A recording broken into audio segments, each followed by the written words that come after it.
La municipalité a fait de l'accès à la culture une de ses priorités dans une vision de l'éducation qui permet à chacun, notamment aux enfants, de pouvoir se construire et s'émanciper. Je cite souvent une étude de l'OCDE qui est récente, 2018 si ma mémoire est bonne, qui dit qu'il faut en France 6 générations, 180 ans, pour passer du seuil de pauvreté au revenu moyen du pays. Cette forme d'assignation sociale, pour moi, elle est totalement insupportable. C'est pour ça que la municipalité de Montereau s'engage très fortement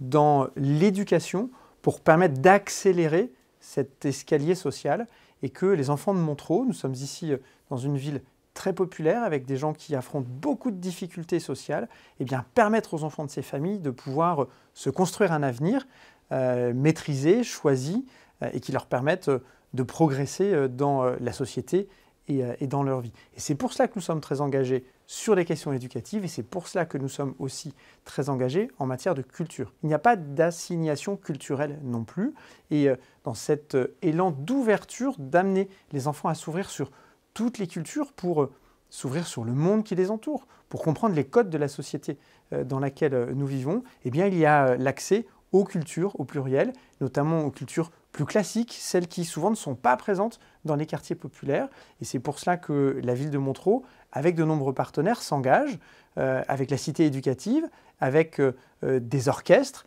avec le Lab Opéra, qui est l'un des opérateurs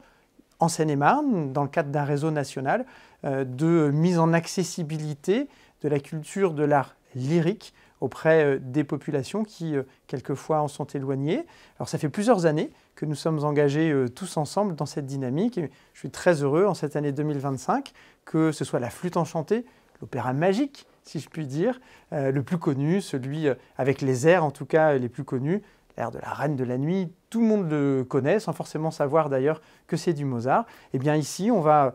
pouvoir emmener 180 enfants de nos écoles dans un travail sur du théâtre, sur du chant, pour pouvoir apprendre, découvrir,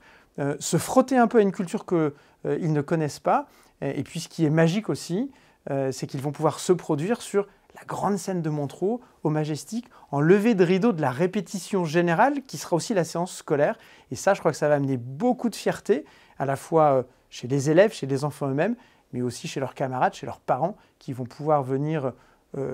admirer ce qu'ils auront créé à l'occasion de plusieurs séances de médiation culturelle dans nos écoles.